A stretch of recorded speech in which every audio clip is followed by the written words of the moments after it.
everybody, welcome or welcome back to the channel. My name's Nicole and this is Dusty Book Sniffers, and today we are here for another NetGalley Diary entry. It is episode number 8, and today we're going to talk about 3 books and we're going to get straight into it, so let's get started.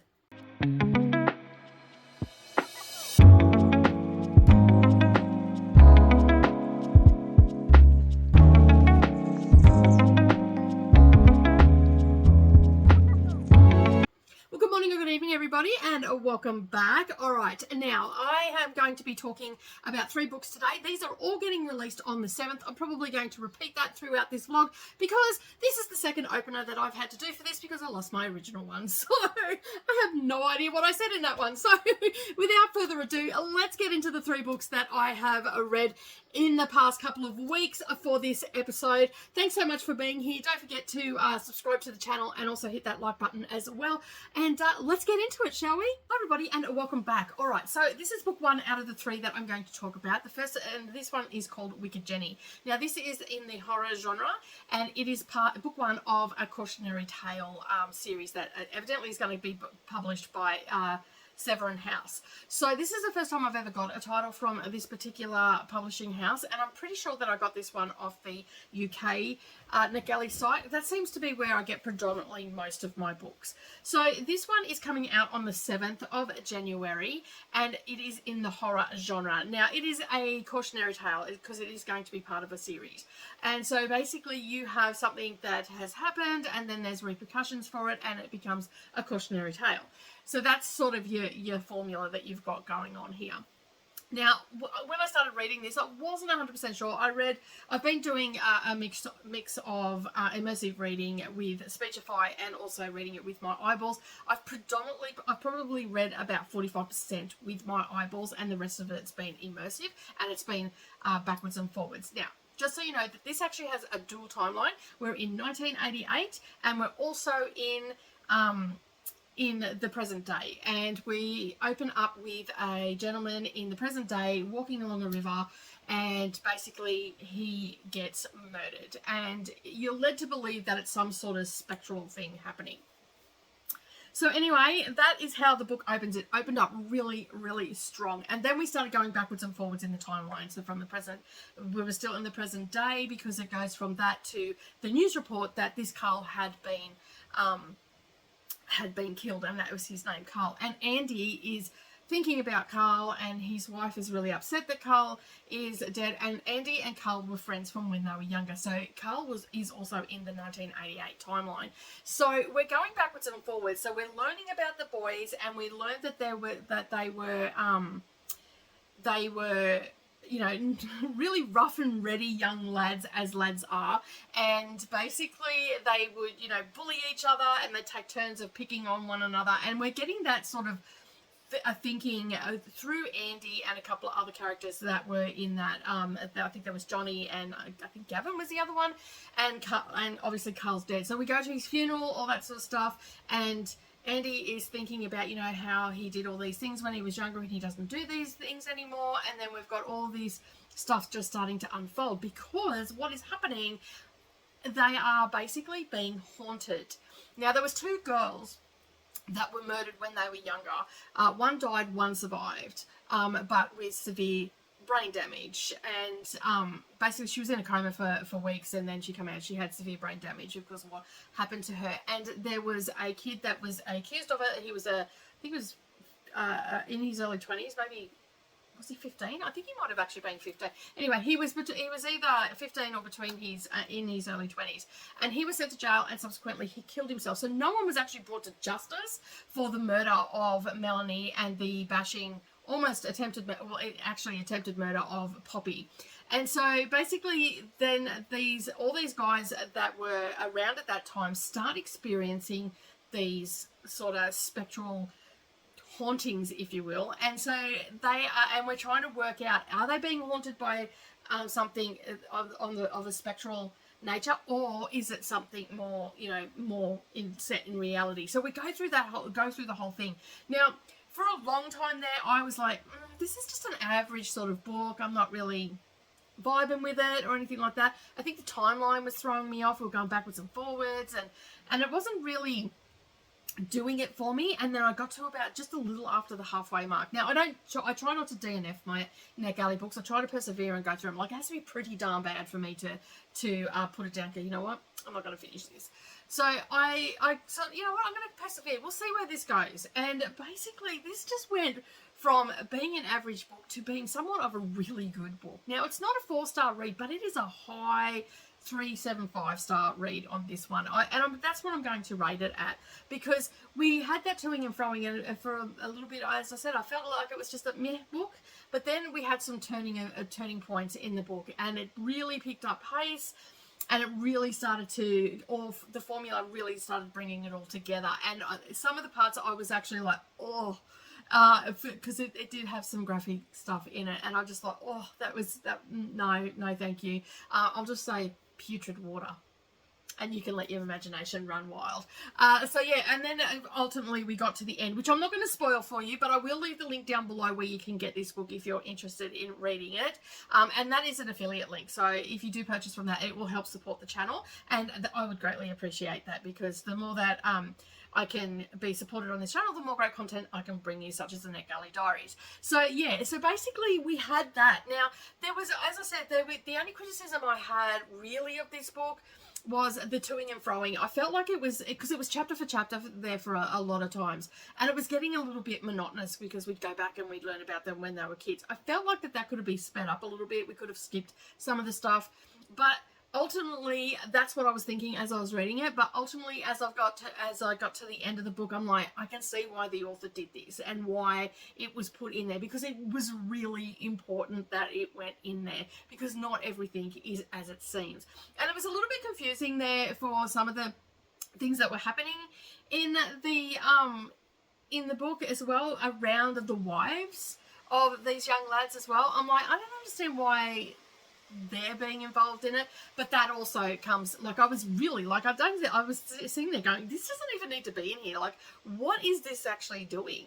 But yeah, as it turns out, it was perfect. It was setting everything up, and I thoroughly enjoyed myself. So as I said, I've given this a 3.75 rating, and I highly recommend it to anybody that likes that spectral thing, you know, little cat and mouse sort of horror, and you know, you don't know if something is set in reality, or if it is something spectral or on a different playing field. So yeah, it was really, really good in that aspect. And even, like, as I said, I didn't really like the fact that we were going backwards and forwards so much, but after a little while I settled into the story, and it was really good to get to know these lads that were in it, and why we were looking at these lads as well. So it was, as I said, 3.75 star rating from me.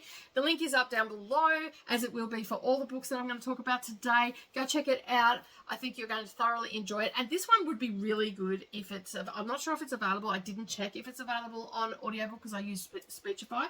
But this one, if they could get someone that had a really creepy voice or a very abrasive voice, and this one would send chills down your spine in a couple of spots. So I let me know if you've already read it, if you were lucky enough to get it on NetGalley, or if you've got this on your radar. Let me know in the comments. I would love to hear about it. And if you have read it, let me know. Was it a yay or nay from you? Hi everybody, and welcome back. All right, today is the 3rd of January 2025. I am about to start my second book that is about to be released on the 7th, and it is called The Vanishing Bookstore by Helen Pfeiffer. It comes out on the 7th of January. So all the books that I'm talking about in this vlog are actually coming out on the 7th of January.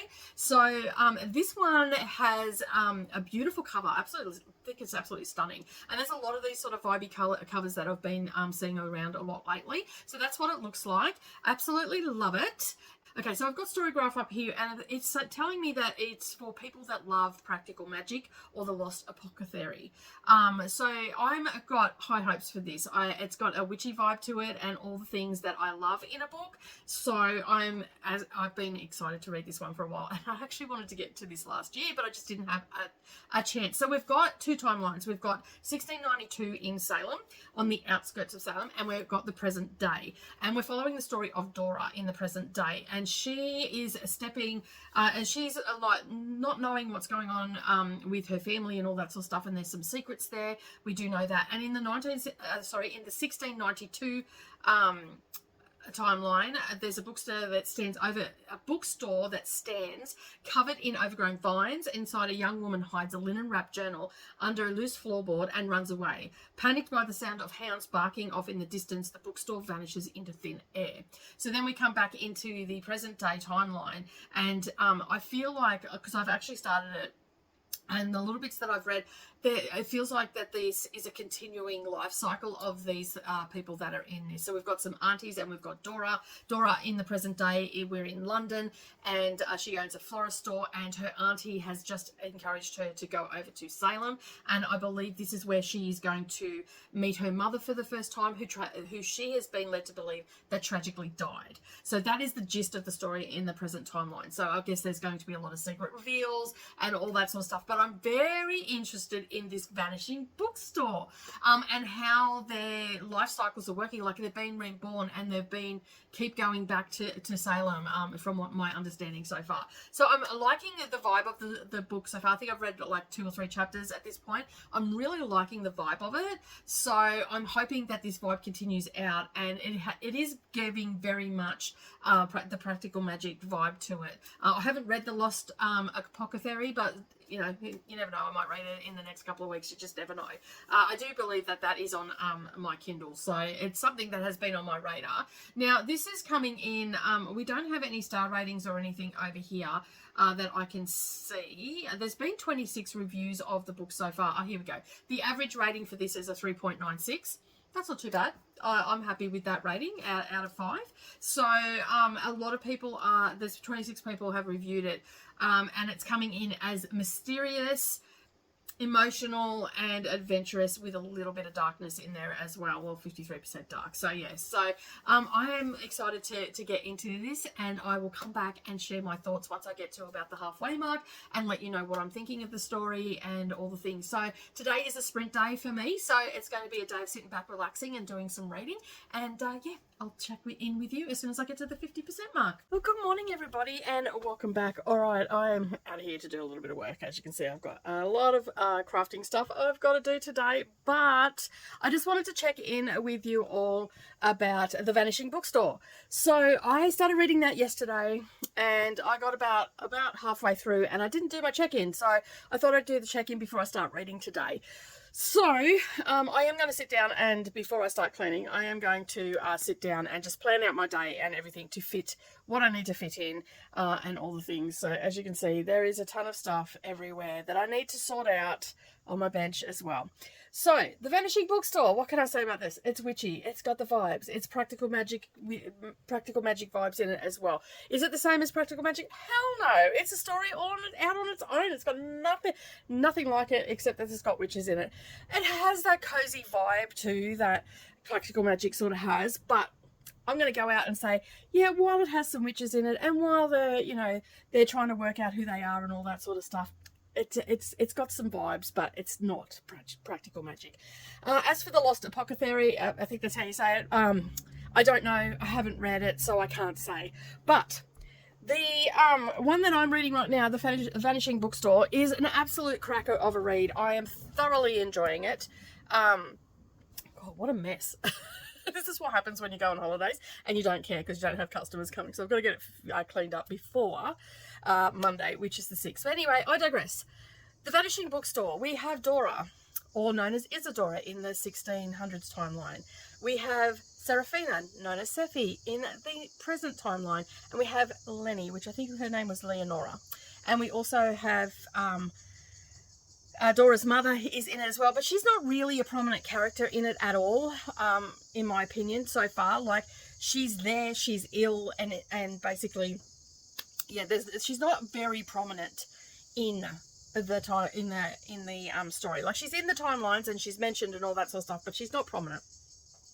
Dora is the main female character, and then we have Lenny and Sephi, who are her aunts. And they are basically reliving their life over and over again. But the kicker is they actually have a witch hunter after them. And basically, he's not so much as a witch hunter as such. He's more of a soul eater. So he has basically made it his mission because he was rejected by Leonora, aka Lenny, in the present timeline. He was rejected by her back in the 1600s, and it was him that started spreading the rumours and everything that got them executed. So that was back in the 1600s. Fast forward to the present timeline, these women have lived time and time again, and basically they're running against the clock because he is a witch hunter slash soul eater. He is trying to work out how to bring about their demise and all that sort of stuff. But they've got, you know, this book's got everything. It's got familiars, it's got witchy vibes, it's got a wonderful pink house in it, it's got a bookstore that disappeared on the command of Dora back in the 1600s, and for centuries they've been trying to find this bookstore. We have, you know, star-crossed lovers that are going to be together forever. They've been in love in every life that they've been in. Like, the book has it all, and it's just absolutely fantastic where I'm at so far. So as I said, I'm about halfway. I just wanted to check in before I start cleaning up here and then sitting down a bit later and finishing the book up. Yeah, so I'm really enjoying them. I'm liking the vibes, and I'm liking the fact this is not the author's debut or anything like that. I believe that Helen Pfeiffer has quite a back catalogue, and I'd be quite interested to read the rest of, just from what I've read so far, I'd be quite interested to read some of their synopses for their back catalogue and see what sort of books that they write. I do believe that they have written a few thrillers as well, but I don't know if they're witchy vibe thrillers, so I'm going to do a little bit further investigation, and I'll probably do that a little bit later today after I finish the book. But so far so good. It's sitting at around a 4-star read for me. It's because it's got all the vibes. It's got it. We've got, you know, and also, you know, like, we've got Dora, who doesn't remember that she is this natural born witch as well, and she has lived several timelines, and I'm so far it's alluding a little bit to that her life is always cut short, and I'm wondering if it's because of when she died and all that sort of stuff. So there's a few little elements there that I'm trying to work out and piece together and make sure that I've got the story straight in my head and everything. And we are swinging between the two timelines. And basically, it's not jarring. You know how sometimes you can get two timelines like that, especially when there's hundreds of years between the two timelines. It can be a little bit jarring, and you can lose your place where you're at. I feel like Helen Pfeiffer writes a really good story. She does do a really good job with the timeline jumps and everything like that, and what's going on in the story, and trying to keep the dialogue flowing, and all of that is happening in this book. So I'm really, really chuffed with that. Would I compare her to Alice Hoffman? Storytelling capabilities, not quite at the Alice Hoffman level, but up there. Enough to make me want to go and look at back catalogue stuff and see what else Helen Pfeiffer has on offer. So there's about, I think there's about 340 pages in this book. When I looked at the end of because sometimes I wanted to see if there was an epilogue and all that sort of stuff, if there was any information about the author in the back of the ebook and all the rest of it, I did notice that there's probably about 40 pages, maybe a bit less, because there's no number on them. I've just done a quick count on the ebook because this is a NetGalley Arc and it's on my Kindle. And it looks like there is a snippet from another book. So I will be finished this book a little bit sooner than what I thought. So at 50% now, I'm probably saying I'm really sitting at 60%. Because of that little bit in the background of the in the last part of the ebook. So what I'm going to do now is I'm going to formulate a plan of what I'm going to tackle out here with this disaster area that I call a sewing room. And I'm going to formulate that list. I'm going to have a bit of a cuppa while I'm doing that.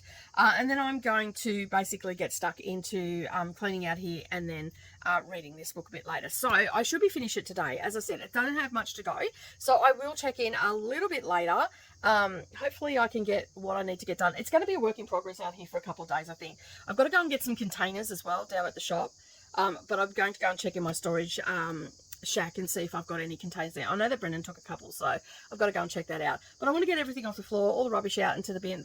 Not that there's a lot of rubbish here, and just put some things away because I changed things up a little bit out here. So I need to put some things away that I didn't put away and all that sort of stuff. But that is pretty much what my day is going to consist of today. So, and it is the 4th of January today. So I'm going to bounce out, but I'll check in a bit later when I'm finished The Vanishing Books Store by Helen Pfeiffer. All right, I'll talk to you soon. Hi everybody, and welcome back. All right, I'm here to wrap up for the Vanishing Bookstore by Helen Pfeiffer. I have to remind myself not to say Michelle Pfeiffer because this is the third time I've tried to talk about it and I keep saying Michelle Pfeiffer. Anyway, blah. It's just one of those days. Anyway, today is the 5th of January, and I finished this last night. And basically, I sort of sat on it for a little while. I was going to film it straight away, but then I thought, you know what, I'm just going to sit on this for a little while because there were some pretty bold statements made in the synopses of this one. So basically, we have some pretty, I think is pretty bold, in my opinion. So basically what the marketing people have said, that if you like Wayward, The Lost Apothecary, and Practical Magic, then you'll love this book. Now, I can't speak to the other ones because I don't have them, although I do have a Wayward on my next to read, so I will probably be able to partake in that comparison a little bit later on in the month. But the Vanishing Bookstore is an absolute cracker of a book. I absolutely love this, and I fell into the story. And it's been a hot minute since I've fallen into a witchy story, and just loved every minute of it, and couldn't stop listening or stop put it down. Now, I did run this a bit through Speechify because I had some stuff to do. Did I get that stuff done? No, because I kept getting interrupted, so I've still got that to do today. But for the most part, I immersively read this, and I really enjoyed it. I love the characters in it. I love the aunts. They were quite feisty, and all the things. Now, with that being said, can you compare it to Practical Magic? The witchy vibe is there, the aunts are there, the great house is there, they're in Salem, all the witchy vibes are there like they are in Practical Magic, but I think Practical Magic just has that little bit extra, and I don't feel like you can compare Helen Pfeiffer to Alice Hoffman's writing. So I feel like they're separate into their own. They're close. They're very close in bringing that vibe, and all that sort of stuff. I just think in Practical Magic there is more grassroots witchcraft in it. So you've got, things that they're doing, spells and all that sort of stuff. This one was more about trying to find a lost book. As opposed to, and finding and Dora finding her magic, because she's a natural born witch. And also things have been hidden from her. And so basically, as I said earlier, we've got the two timelines. We've got the present day and we've got the 1692 timeline. And this is, we find this out very early in the book, that the women that are in this book were executed as witches. And then we jump straight into, the first prologue and the chapter 1 were basically setting up the two timelines. And so I found that to be a really interesting take on it. So these witches have been basically being reborn over and over again. And they also have someone who was, and it's a curse, this curse has been put in place. And they also have a witch hunter, if you will, chasing them through time as well. Now, they're not time traveling or anything like that, they're just reborn. And basically the same things keep happening in their lives over and over again. They're really on a time crunch. But this time they decided to do something a little bit different in the present timeline and split everybody up. So one aunt and Dora were over in England, and the other aunt and Dora's mother were in Salem. And so it somewhat confused the witch hunter. It took them a lot longer to find them. And basically, so that is sort of what we're at. And, we've got some side characters and all that sort of stuff as well, but they're not really prominent in the timeline. And I think I mentioned in the last clip that the mother wasn't really prominent. Even though she was part of the story, she wasn't a prominent character, as opposed to Sophie and Lenny, who are Dora's aunts. Now, Dora doesn't remember in the present timeline. She doesn't remember that she's a witch, and this time it's got further and further away from her, and the aunts are quite concerned because she doesn't remember, which means that she doesn't remember where this book is. And through the timelines, they've been trying to find this book, and that's where the Vanishing Bookstore comes into it, because way back in the prologue, when what was his name? Oh, I can't think of his name. Anyway, her one true love and her were trying to escape the executioners and the persecutors of the witches in Salem, and they hid her mother's Book of Shadows, and they hid it in his bookstore. And it was a bookstore where he would go down to the shores and buy all these books and all that sort of stuff so people could read them. And, it was Puritan times and all that sort of stuff, so it was frowned upon. And so this bookstore vanished, and that was because right at the beginning she basically had said, you know, hide the book and all that sort of stuff. They hid it. And so through the timelines, they've been trying to find this book because they believe the book is the key. There is stuff in this book that will help them break the curse. And that is basically what the whole book is about, them finding that book and breaking the curse. And that is where I'm going to leave it. Now, I could not put this book down. I really struggled. That's why I ended up putting it through Speechify and listened to a bit through Speechify. I think I listened to maybe about 6 or 7 chapters through Speechify. Then I just couldn't. I had to go and sit down and read it again. So, and with that, I did a little bit of immersive reading. And so I really enjoyed my time with this book. I would love to reread this again. I feel like I could take even more from this book, even though it's only a short book. I think it comes in at 316 pages. Let me just have a look. 14 pages. So it's only a short book, but it's something that it's cozy enough to read, to get in it. And we've got familiars in it. So we actually have a shadow dog in it that comes into it. And we also have Hades, who is a crow, and basically Hades has been with them through the time. So he is obviously a supernatural creature, and he has essentially, he's been protecting them and all through their lives, and I say lives. So basically it is just a really good vibey book. Like if you're looking for the witchy vibes and something that feels a little bit cozy but has a little bit of adrenaline to it too, because it's a bit of a cat and mouse, I think that you'll really enjoy this. Would I compare, as I said, would I compare it to Practical Magic? Probably no. It's got some of the vibes because you've got your aunts, you've got the house, you've got the witchcraft side of it and all that sort of stuff. But I just, I think Practical Magic is always going to be, I'm going to be a bit partial to that, and also Alice Hoffman as well. And I think that really comparing it to Practical Magic is probably doing Helen Pfeiffer a disservice. I think she stands out on her own, and I think that I would really like to see more from Helen Pfeiffer and actually visit their back catalogue as well. So that is basically another author that I'm going to put onto my little spreadsheet that I've got there. Investigate further, investigate backlog, different things that I look up and whatnot. So I am giving this, you're probably all wondering, I am actually giving this a 4-star. So far, I am having a pretty awesome year of reading. I started off with a solid 5-star. We've had a 3.75, which was Wicked Jenny. That was a little bit disappointing, which I've talked about in this one. And then, of course, I've got Vanishing Bookstore, which has come in at a solid rating as well. Okay, so the next one that I'm going to be reading, which I haven't keyed up on my Kindle yet, but you can see the cover here. It's called Midnight Rainbows Over the Little Village by Ella Cook. This one is coming out also on the 7th, and I started this last night. So I'm going to give you my little intro.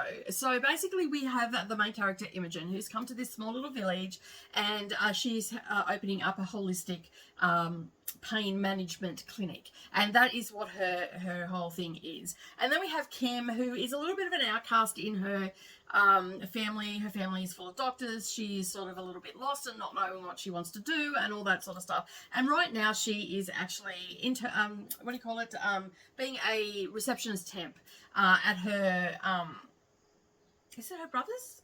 She's out of it's at her brother's veterinary clinic. So they're either vets or they're doctors in her family, sorry. And so Imogen has moved in to the little town, and these two characters are about to meet. And while she is rummaging around in her front garden, she comes across a little kitty, and she takes it to the veterinary surgeon to get checked out. And this is where she meets Kim. They sort of have a little meet cute moment and all the things, and they hit it off.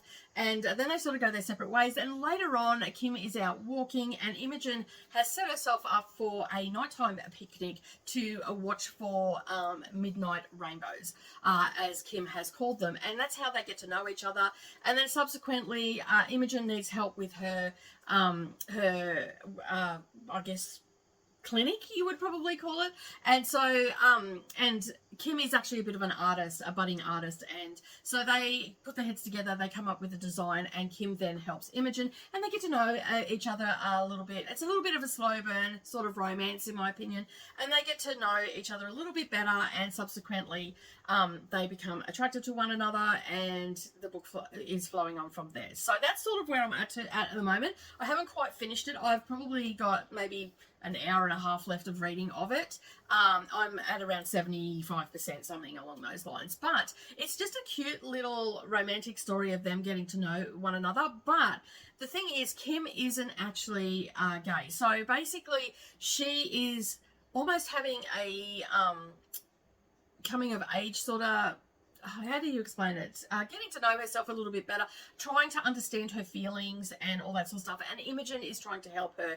And the communication in this is pretty good. Like there's a lot of communication on Imogen's part, making sure that, you know, Kim is comfortable and feeling okay about the whole situation, because she knows that, you know, it can be hard. There's a little bit of education happening in here as well, with language, correct language to use when talking to each other and stuff like that. So when Kim was, I've got up to a part where Kim wanted to ask some questions because she was questioning herself and her feelings and all that sort of stuff. And she wanted to ask Imogen some questions. And basically the way she asked it was like, when did you decide to be gay? And Imogen then corrected her and said, look, I'm just going to stop you right there. Well, it's fine that you've asked me that question. Please don't ask that question again. And explained why you shouldn't ask that, because no one decides it. That just is. And so basically there is a lot of education happening in this book as well. While it's subtle, it's not in your face. It's not trying to, you know, or anything like that. It's not being preachy as such. It's very subtle and very gentle. And it's a really lovely book.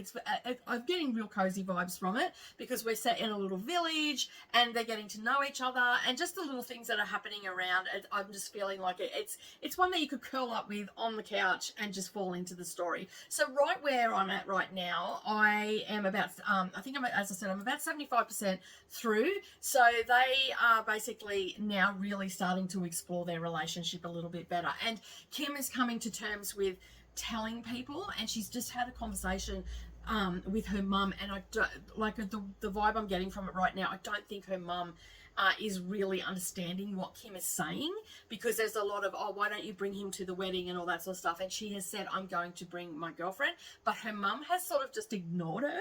So I don't know where that's going to go, because I'm also having, I'm just reading a bit where there's a conversation with Kim and her future sister-in-law explaining how her mum may have not understood because of the language that she's using. So essentially the theme in this is understanding your feelings, getting to know yourself, and exploring your sexuality, along with you know, the correct terminology to use, which I think is very sweet. And as I said, I'm just really enjoying myself right now. I've had quite a wide spectrum in this video, but I'm really enjoying myself, and I love that I push myself out of you know, to read other books from different authors and all that sort of stuff, and I'm really enjoying that aspect of NetGalley, because I'm discovering authors that I wouldn't have discovered before. You know, maybe not even looked at. I mean, this cover is absolutely gorgeous. To be honest, I probably would have picked this up anyway, even if I've seen it in a bookstore. But that's what I'm really loving about my NetGalley journey, is I'm just discovering so many different authors and diverse authors as well, which is, you know, just big ticks for me in my reading life. And so I'm going to continue on with that. I've got Patreon sprints today in exactly 4 minutes. I've got to start that, so getting this in. But I'm actually enjoying my reading of this novel, and I'm keen to see how their relationship unfolds, how Kim's mum's going to accept it and all that sort of stuff. And then I just will say too, there is a little bit of there's one paragraph, maybe a bit more than a paragraph, it's probably a page, where there was someone being really derogatory towards Imogen about her touching her and all this sort of stuff, not having her touch her because she's gay and all this sort of stuff. It was just all rot. But I really feel like it had to be in there so Kim could step up. And even though Imogen didn't want her to step up and do it, Kim, because Imogen wasn't there at the time, Kim stood up and said, hey, you've got no right to say that to this woman, and really checked her. And also there's a lot of talk of fibromyalgia in this one as well, because Imogen actually suffers with that. So that's why she's become a pain management holistic practitioner. So there are lots of different things in this book, and yeah, I'm looking forward to finishing it. As I said, I'm up to about 75% of it, so I'm going to head off, get it stuck into Sprint so I can finish this book, and I'll come back and wrap it up for you. I just go after that check-in. I just started reading again the Midnight Rainbows of the Little Village, and oh my god, this has taken a turn. Imogen has just gone to dinner with Kim, and she's meeting other members of the family, and oh my god, the attacking of her because of her holistic approach. They're like, we've got a vet, and then we've got so Kim's got a brother who is a vet, and she's also got a brother who is a doctor, whose wife, I believe, is also a nurse, and then her father is also a doctor as well. And like the whole time that she's there, the father's going, who is this man, and like, who's this boy that you're seeing, and all that sort of stuff, not even listening to her.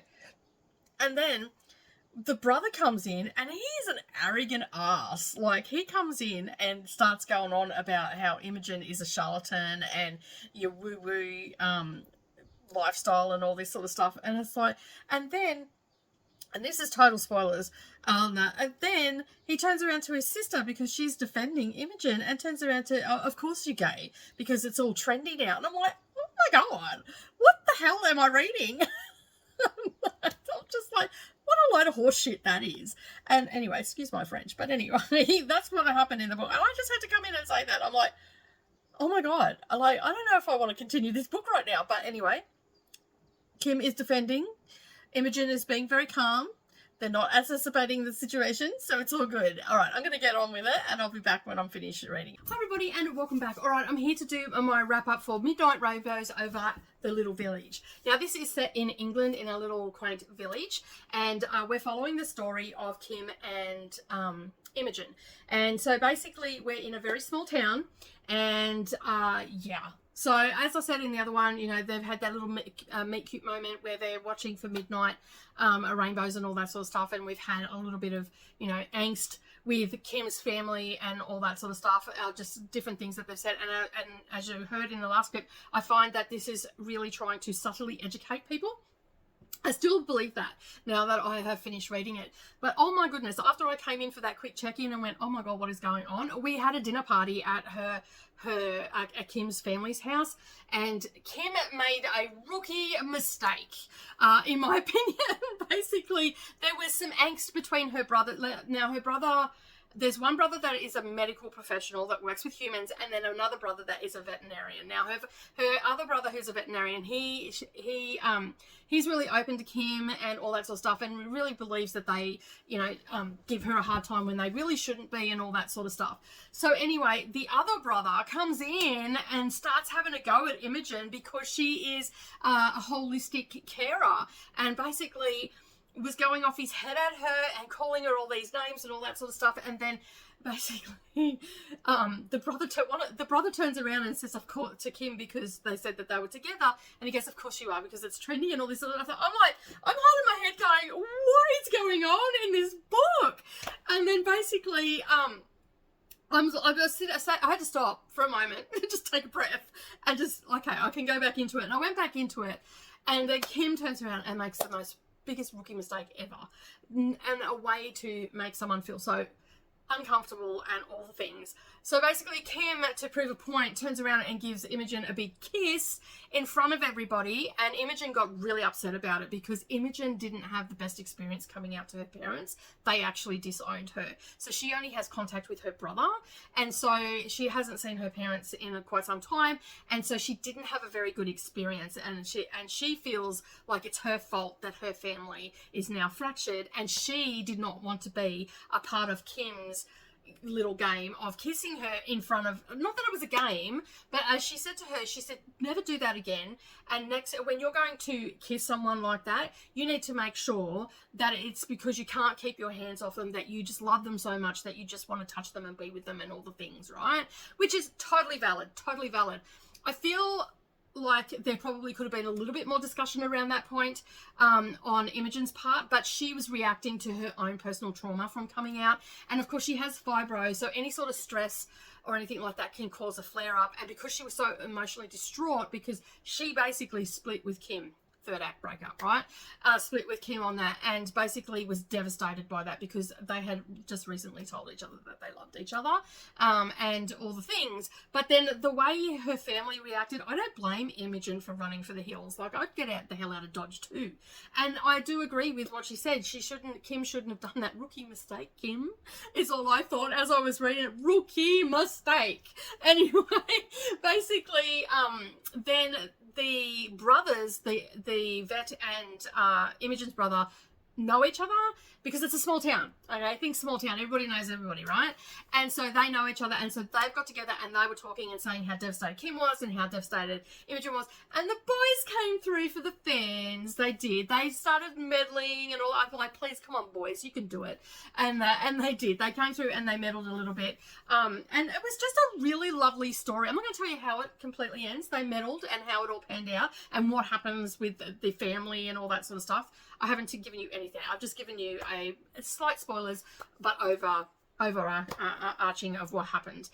So basically, I have given this a 3.75 star rating. Not quite a 4-star read, and it's not quite a 3-star read, because I feel like the education that was in this book for people that may not have read many stories about different things like fibromyalgia, relationships between women or men or anything like that. They might not have read any of that. So there was a lot of talk in this book about how to approach things, how to ask questions correctly so you don't offend people. And also, you know, the fact that there was also the other theme as well of holistic care and all that sort of stuff, holistic pain management in conjunction with medical professionals.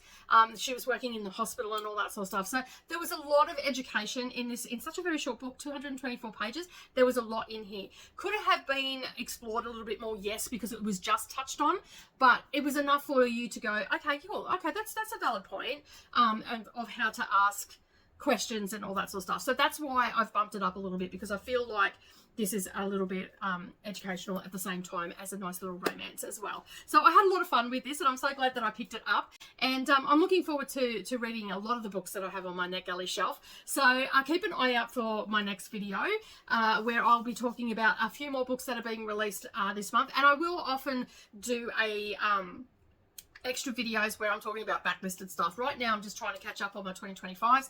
I know that I've got a ton of 2024s to catch up on, and I'm just slowly interjecting them. So every now and again you might get a video where this was from 2024 that I didn't get to. So if you like this video today, don't forget to give me a thumbs up as well down below. And while you're down there, help give it a jump over to the subscribe button and turn it to all notifications by hitting that button and the little bell icon beside it. And then that way you're not going to miss out on any future posts. And as always, if you like what you see, you can always come over and check out my Patreon. We have a Patreon where we hang out and do sprints and extra content and all that sort of stuff, and we have little mini readathons and all the things that go on in Patreon. Come over, check out all those details. But as always, I hope you're having a lovely day no matter where you are, and remember, keep turning those pages, and I'll see you in the next video. Bye for now.